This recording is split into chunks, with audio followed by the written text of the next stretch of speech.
সঙ্গে রয়েছেন মোহাম্মদ সালাউদ্দিন ভাই। উনি wild life and snake rescue team বাংলাদেশের কুমিল্লা জেলা প্রতিনিধি। আর সেই সাথে আমাদের নিশাদ ভাই আছে, উনি নাঙ্গলকোটের wildlife and snake rescue team বাংলাদেশের একজন সদস্য। আমরা মূলত গতকাল আমাদের পিঙ্কি মজুমদার ম্যাম, উনি range officer, Laksam range officer বন বিভাগের। আপনাদের এখান থেকে কেউ একজন আপনার বন বিভাগকে ইনফর্ম করেন যে এখানে একটা সাপ দেখা গেছে এবং একটা ফটো দেওয়া হয়। তো ম্যাম আমার সঙ্গে ফটোটা শেয়ার করে। এটা ছিল মূলত গোলবাহার অজগর, রেটিকুলেটেড পাইথন, রেয়ার প্রজাতির একটা স্পিসিস। তো আপনার এই ভিত্তিতে আমরা আজকে এখানে আসি এবং স্পটে সার্চ করি। তো সাপ যদিও পাওয়া যায়নি, কিন্তু এখানে যে পরিবেশটা ছিল আপনার অনেক জঙ্গল ঝোপঝাড় ছিল। সাধারণত এরকম পরিবেশে সাপ থাকে। সাপ হচ্ছে বন্য প্রাণী। বন আপনার যদি বন্য পরিবেশ থাকে, ঝোপঝাড়, জঙ্গল, ময়লা আবর্জনার স্তূপ, পরিত্যক্ত ঘরবাড়ি, তো এরকম জায়গায় সাপ সাধারণত থাকে। সাপসহ অন্যান্য বন্য প্রাণী থাকে।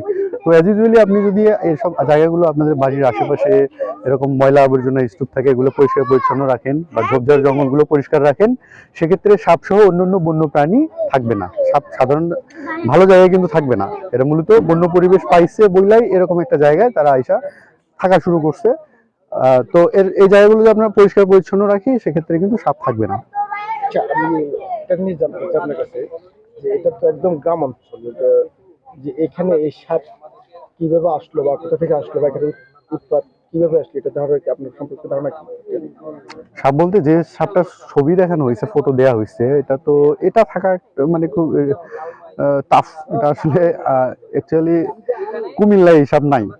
হ্যাঁ, গোলবাহার অজগর কুমিল্লায় নাই। এটা সাধারণত আমাদের যে পার্বত্য জেলাগুলো আছে, এই জেলাগুলোতে কিছু পরিমাণে দেখা যায়, রিয়ার। তো এটা কুমিল্লাতে এটা রেকর্ডে পর্যন্ত নাই। বাট আপনারা যে ফটো দিচ্ছেন, এটা আমরা তো এই পর্যন্ত সার্চ করে পাইনি। থাকলে এটা কুমিল্লায় রেকর্ড হবে আর কি। তো আর এটা যদি এসে থাকে, সেক্ষেত্রে বন্যায় আসতে পারে। গত বছর একটা মোটামুটি ভালো বন্যা ছিল কুমিল্লায়, তো বন্যায় হয়তো ভেসে আসতে পারে। এটা একটা রিজন। আর এটাই মূলত রিজন হতে পারে। তাছাড়া সাধারণত এত দূরে, মানে এরকম একটা লোকালয়ে, একেবারে গ্রাম অঞ্চলে মানে এই গোলবাহার অজগর থাকাটা খুবই টাফ। আচ্ছা, এই যে যে সাপটা এখন আপনাদের খোঁজার পরে সাপটা পান নাই, পরবর্তীতে এই সাপ দ্বারা বা লোকালয়ে এসে যায় বা কোনো ক্ষতির আশঙ্কা বা এমন কিছু ধারণা করা যায় কি? ক্ষতির আশঙ্কা বলতে, মানে অজগর, যদি স্পেসিফিক্যালি অজগরের কথা বলি, অজগর তো ধীর গতির প্রাণী। তো এরা হ্রাস করে আক্রমণ করে না। কোনো সাপেই সাধারণত তেড়ে এসে আক্রমণ করে না। আর অজগর খুবই ধীর গতির। তো যদি আপনারা সাবধানে চলাচল করেন, লাইট ব্যবহার করেন রাত্রের বেলা, আর সেই সাথে জঙ্গল, এই ময়লা আবর্জনাগুলো